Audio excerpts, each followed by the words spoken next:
महाराष्ट्रातील सर्व विद्यार्थ्यांचं CST लॉन्चपॅडच्या यूट्यूब चॅनलमध्ये पुन्हा एकदा तुमचं मनापासून स्वागत करतो।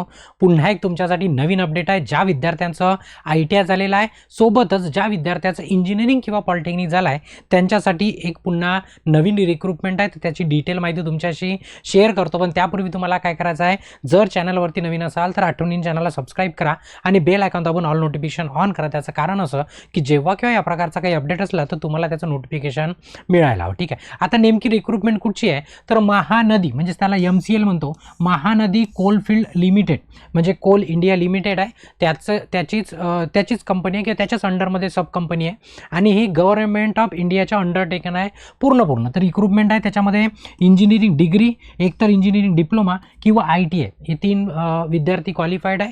पुन्हा डिटेल त्याच्या समोर देतोच। याच्यामध्ये टोटल 500 पोस्ट आहे, एकूण सर्व मिळून किती आहे 500 पोस्ट आहे। आता याची तुम्हाला डिटेल ॲडव्हर्टाईज पाहिजे असेल तर आपलं जे CST लॉन्चपॅडचं टेलिग्राम चॅनल आहे, ते टेलिग्राम चॅनलची लिंक डिस्क्रिप्शनमध्ये पण आहे, सर्व ठिकाणी आपण टाकून ठेवलेली आहे। तर CST लॉन्चपॅड सर्च करायचं टेलिग्रामला, त्यामध्ये तुम्हाला याची PDF अप्लाय करण्याची लिंक, सिलेबस वगैरे सर्व डिटेल आपण तिथे अपलोड करून ठेवलेलं आहे। तर त्या चॅनलला पण जॉईन करून तिथे पण तुम्हाला अपडेट येत असतो। ठीक आहे, आता ज्या महत्त्वाच्या डिटेल आहे त्या सर्व तुमच्याशी शेअर करतो, ज्या तुमच्यासाठी एकदम महत्त्वाच्या आहेत। बघा, महानदी कोलफील्ड लिमिटेडची वॅकन्सी आहे, ती गव्हर्नमेंट ऑफ इंडिया अंडरटेकन आहे, म्हणजे गव्हर्नमेंट ऑफ इंडियाच्या अंडरमध्येच असणार। त्याच्यामध्ये जर बघितलं, एक पोस्ट आहे असिस्टंट फोरमन, ठीक आहे, इलेक्ट्रिकल।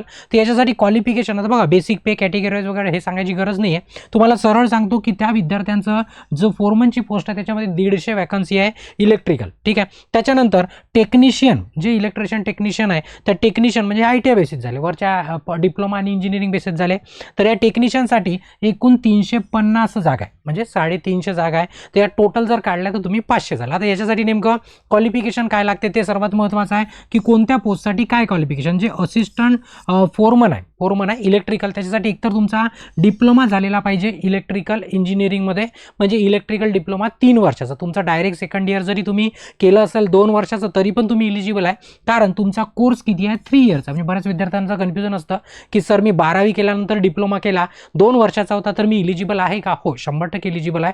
तुम्ही जरी 2 वर्षाचा केला असेल तरी तो कोर्स 3 वर्षाचा आहे। कोर्स कसा आहे 3 वर्षाचा, तुम्हाला 1 वर्ष एक्झामशन मिळाला, त्याच्यात तुमची काही चुकी नाही। ठीक आहे, तुम्ही इलिजिबल आहे। सोबतच तुमची degree in electrical and electronics इंजिनिअरिंगमध्ये तुमची डिग्री, या दोघांपैकी एक जर असेल, कोणताही एक्सपिरियन्सची गरज नाही, कशाचीही इथे गरज नाही, फक्त तुमच्याकडे एक कागद असला पाहिजे आणि त्याच्यासाठी तुम्ही इलिजिबल असणार कोणत्या पोस्टसाठी, असिस्टंट फोरमन, ज्याचा जवळपास 150 वॅकन्सी आहे। त्याच्यानंतर जे टेक्निशियनची पोस्ट आहे इलेक्ट्रिशियन, इथे इलेक्ट्रिशियनचाच विद्यार्थी इलिजिबल आहे, वायरमॅनचं इथं दिलेलं नाही, तर वायरमॅन इलिजिबल आहे असं मी इथे सांगू शकत नाही। तर काय पाहिजे, मॅट्रिक्युलेशन पाहिजे, म्हणजे तुम्ही 10वी झालेलं असलं पाहिजे, ऑब्वियसली गोष्ट आहे, सर्वच 10वी झालेलं आहे। त्याच्यानंतर तुमचा 2 वर्षाचा ITI कोर्स झालेला पाहिजे, तोही कशामध्ये, इलेक्ट्रिशियन ट्रेडमध्ये। त्याच्यामध्ये पण म्हणजे अट नाही म्हणता येईल, सूट दिली आहे, कोणती, NCVT सोबत SCVT सर्टिफिकेट असेल तरी चालेल, म्हणजे स्टेटचं तुमचं ITI झालेलं असेल तरी चालेल, दिल्लीचं झालं असेल तरी चालेल, म्हणजे SCVT NCVT दोन्ही विद्यार्थी इलिजिबल आहे,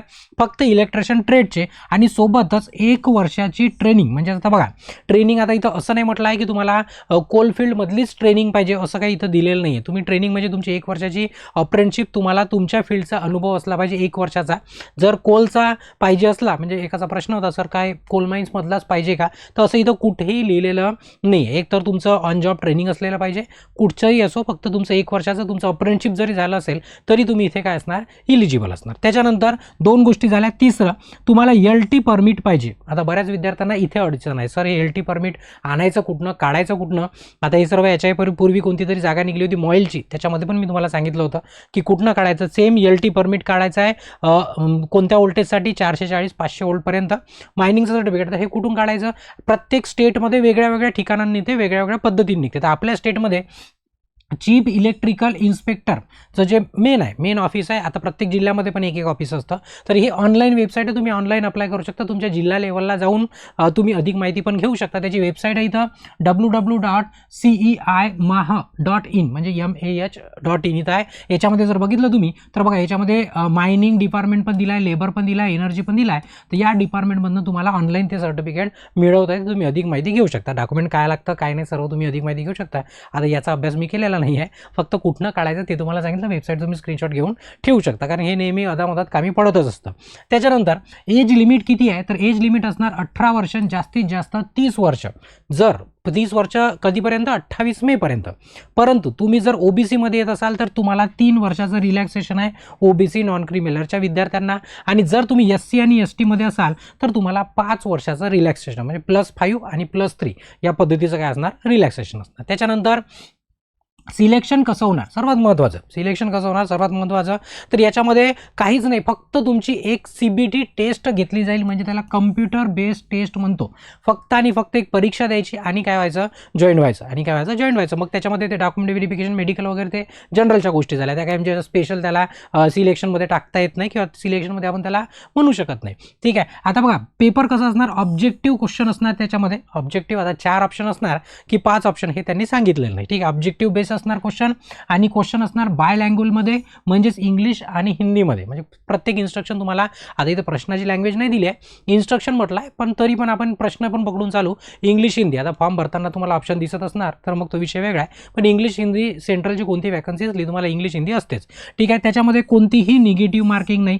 सर हे तर पटला, फक्त ऑब्जेक्टिव्ह पेपर द्यायचा, पण पेपरचा पॅटर्न काय असणार, तर पेपरचा इथे पॅटर्न पण दिलेला आहे. काय दिलेला आहे, तुमच्या याच्यामध्ये 2 सेक्शन असणार, सेक्शन A आणि सेक्शन B, म्हणजे एकाच पेपरमध्ये 2 पार्ट असणार. दोन्ही पार्ट असणार 100 मार्क्सचे. किती मार्क्सचे, 100. तर जो पार्ट A आहे, पार्ट A म्हणजे सेक्शन A जो आहे, त्याच्यामध्ये तुम्हाला जनरल अवेअरनेस ॲप्टिट्यूड विचारला जाईल. त्याच्यामध्ये एक प्रश्न 1 मार्काचा, म्हणजे तुम्हाला 20 प्रश्न 20 मार्काला विचारला जाईल सेक्शन A मध्ये. म्हणजे सेक्शन A मध्ये 20 क्वेश्चन असणार आणि 20 मार्क्स असणार. काय असणार, 20 मार्क्स असणार. तसंच सेक्शन B मध्ये शिल्लक राहिलेलं सेक्शन B मध्ये काय असणार, तुमचं टेक्निकल नॉलेज. म्हणजे आता तुम्ही इलेक्ट्रिशियनचे विद्यार्थी आहे आणि इलेक्ट्रिकल डिप्लोमाचे विद्यार्थी आहे, तर तुमचा सिलेबस पण दिलेला आहे, मी सर्व सांगतो तुम्हाला. टेक्निकलचे फक्त तुम्हाला काय येणार, 80 प्रश्न, फक्त आणि फक्त टेक्निकलचे 80 प्रश्न, आणि ते 80 मार्कासाठी, एक प्रश्न 1 मार्काला, म्हणजे असे एकूण 100 प्रश्न 100 मार्काला. तर सर्वात जास्त मेन जे वेटेज आहे ते आहे तुमच्या टेक्निकलला, म्हणून टेक्निकल सर्वात इम्पॉर्टंट आहे. ITI वाल्यांसाठी पण तेच, डिप्लोमा इंजिनिअरिंग सर्वांसाठी सारखं. आता जर तुम्ही त्या PDF मध्ये सिलेबस पण दिलेला आहे, PDF मध्ये त्या नाही दिलेला, ॲडव्हर्टाईजमध्ये सिलेबस नाही दिलेला, मी तुम्हाला सिलेबस शेअर करून देतो. बघा सिलेक्शन प्रोसेसमध्ये CBT घ्यायची आहे तुम्हाला सांगितलं, आणि तुम्हाला सेक्शन पण सांगितलं. बघा सिलेबस काय केलेला आहे, ऑफिशियल सिलेबस आहे, म्हणजे मी आपल्या मतानं तयार नाही केलेला आहे. सिलेबस ऑफिशियल तो मी टेलिग्राम चॅनलवरती टाकलेला आहे. म्हणजे तुम्ही जर बघितलं MCL सिलेबस जर दिसला तर दोन्ही सिलेबस, आता इथं मी फक्त काय घेतलं, टेक्निशियनचा सिलेबस घेतला, टेक्निशियनचा, तसाच डिप्लोमाचा पण आहे, म्हणजे फोरमनचा असिस्टंट फोरमन त्याचा पण सिलेबस आहे. दोन्ही सिलेबस एकाच PDF मध्ये आहे, जवळपास 7-8 पेजेस आहे, ते बघून घ्यायचं. मग त्याच्यामध्ये मी व्यवस्थित म्हणजे काय दिलेलं आहे, जे 20 मार्क आहे, 20 मार्काचे जे 20 प्रश्न आहे त्याच्यामध्ये जनरल नॉलेज म्हणजे GK पण येणार, करंट अफेअर येणार, मॅथमॅटिक्स पण येणार, रिझनिंग पण येणार, आणि अवेअरनेस अबाउट कोल इंडस्ट्री, म्हणजे कोल इंडस्ट्रीबद्दलची थोडीशी माहिती. याचे 20 प्रश्न 20 मार्कासाठी असणार. आणि सर्वात मेन तुमच्यासाठी मार्क गेन करायचा जर चान्स बघितला तर तो आहे डोमेन नॉलेजमध्ये, म्हणजे प्रत्येकासाठी 80 प्रश्न आहे, 80 मार्क, 80 प्रश्न 80 मार्क. आता जर तुम्ही इलेक्ट्रिशियन ट्रेडचे विद्यार्थी असाल, ठीक आहे, इलेक्ट्रिशियन ट्रेडचे विद्यार्थी असाल, आणि जर तुम्हाला अभ्यास करायचा असणार या सेक्शन बीचा, तर आपल्या ॲपमध्ये जर जाल तर CST लॉन्चपॅडची ॲप डाउनलोड केली तर आपल्या ॲपमध्ये कोर्स आहे, इलेक्ट्रिशियन वायरमन दोन्ही विद्यार्थ्यांसाठी आहे. तर सध्या इथं वायरमन एलिजिबल नाही आहे, पण कोर्स दोन्ही विद्यार्थ्यांसाठी आहे. विद्युत ब्रह्मास्त्र नावाचा कोर्स आहे, तो इंग्लिश प्लस हिंदीमध्ये आहे, इंग्लिश प्लस मराठीमध्ये आहे, आणि सर्व टेक्निकल स्पर्धा परीक्षा करता एकदम उपयुक्त. आणि जो ऑफिशियल सिलेबस दिला आहे पूर्णच्या पूर्ण सिलेबस याच्यामध्ये इन्क्लूड आहे. सोबतच तुमचे व्हिडिओ लेक्चर्स, थेरी नोट्स आहे, अनलिमिटेड टेस्ट आहे, बऱ्याचशा गोष्टी तुम्ही अधिक माहिती इन्स्टिट्यूटच्या नंबरवरनं पण घेऊ शकता, किंवा ॲप डाउनलोड करून पण याचा इंट्रोडक्शन व्हिडिओ बघू शकता. तर काही अडलंच तर ॲपमधनं पण तुम्ही चॅटमध्ये मेसेज करू शकता. ठीक आहे, हे झालं अभ्यासाचं. ठीक आहे, मग टेस्टची सिटी काय असणार, पेपर कुठे असणार, तर टेस्टचं तुम्हाला मेन्शन केलं जाईल. तुम्ही जेव्हा ऑनलाईन फॉर्म भरणार तेव्हा तुम्हाला 3 सिटी दिली जाईल, 3-2 त्यांनी काय देते, तर त्याच्यातलं तुम्हाला सिलेक्ट करायचं की सेंटर कुठलं घ्यायचं आहे, एक्झाम सेंटर तुमचं कुठचं घ्यायचं. इथं काही नावं दिलेलं नाही, आता ते त्यांच्या मताने ते सिटी ठरवतील. आणि ऑनलाईन अप्लिकेशन कुठे करायची, तर वेबसाईट आहे कोणती, महानदीकोल.in या वेबसाईटवर जायचं, करिअरमध्ये जायचं, तिथनं रिक्रुटमेंटमध्ये जायचं, आणि तिथून काय करायचं, अप्लाय करायचं. सरळ ही लिंक मी काय केली आहे, टेलिग्रामला टाकून ठेवलेली आहे, तर तिथनं पण तुम्ही काय करू शकता, डायरेक्ट अप्लायची लिंकवरती क्लिक करू शकता, किंवा तुम्हाला असं जायचं असेल अशा पण पद्धतीने तुम्ही जाऊ शकता. ठीक आहे, आता फीज किती असणार, अप्लिकेशन फी, तर अप्लिकेशन फीज आहे 1000 रुपीज. ठीक आहे, 1000 रुपीज फीज आहे. जनरल आणि OBC कॅन्डिडेटसाठी साठी नॉन क्रिमिनलमध्ये असाल किंवा नसाल तरी पण EWSसाठी पण 1000 रुपये सोबत GST 18% GST लागतं. कोणतंही ऑनलाईन कोर्स असो, ऑनलाईन जसं आपल्या ह्याच्यात 18% GST आहे, ठीक आहे. इथं पण 1000 रुपये प्लस 180 रुपये म्हणजे प्लस GST करून 1180 रुपये काय अप्लिकेशन फी आहे. आता हे नोकरी देत आहे की काय करता एवढ्याला पैसे घेऊन माहीत नाही, त्यांचं त्यांना माहीत. त्याच्यानंतर जर तुम्ही SC ST PWD female candidate असाल का किंवा एम्प्लॉई असाल, पुन्हा ESM या कॅटेगरीमध्ये जर येत असाल तर तुम्हाला काय म्हणजे फी नाही आहे, एक्झम्प्टेड आहे, म्हणजे 0 फी आहे. तुमची फी किती आहे? 0 रुपीज आहे. किती आहे? 0 रुपीज. तुम्ही अप्लाय करू शकता. या कॅटेगरीचे मुलं असो किंवा मुली असो, सर्वांसाठी काय फ्री आहे. आणि तुम्ही मुली जर कोणत्या कॅटेगरीचे असाल, माझ्या बहिणींसाठी सर्व इथं माफ आहे, ठीक आहे. त्याच्यानंतर fee once paid will not be refund under any circumstances. Online पद्धत कोणती असली, एकदा भरलेली फी परत मिळणार नाही, ठीक आहे. हे नियम असतो ऑनलाईनचा. म्हणून आपल्या याच्यात म्हणून कोर्स घेताना प्रत्येकाला सांगतो मी की जॉईन करताना पहिले सर्व डिटेल घेऊन घ्या, त्याच्यानंतरच जॉईन करा, कारण हे रिफंडवाली सिस्टम ऑनलाईनमध्ये कुठेच तुम्हाला दिसणार नाही किंवा नसतेच. आता फॉर्म भरण्याची लास्ट डेट सुरू कधी झाला आहे त्याच्याशी आपल्याला काही संबंध नाही आहे. तसं 7/5 सुरू झालेला आहे. संपायची तारीख आहे 28 मे 2026 रात्री 11:50 भरून टाकायचा. तेवढ्या वेळची वाट पाहिजे नाही, आत्ताच्या आता ताबडतोब तुम्ही भरू शकता, ठीक आहे. तर ही पूर्णच्या पूर्ण माहिती कशाची होती? आपली महानदी कोलफिल्ड लिमिटेडची रिक्रुटमेंट होती, त्याच्यामध्ये जवळपास 500 जागा होत्या. आता हा व्हिडिओ काय करायचा, जास्तीत जास्त तुमच्या मित्रांपर्यंत शेअर करायचा. व्हिडिओ आवडला असेल तर आठवणी व्हिडिओला काय करायचं, लाईक करायचं. आणि अजूनपर्यंत चॅनलला सबस्क्राईब नसेल केलं तर आठवणीने काय करायचं, चॅनलला पण सबस्क्राईब करायचं, म्हणजे जेणेकरून तुम्हाला असं अपडेट मिळत राहिला, ठीक आहे. तिथे सेशनला थांबवतो आणि ब्रेक घेतो. धन्यवाद.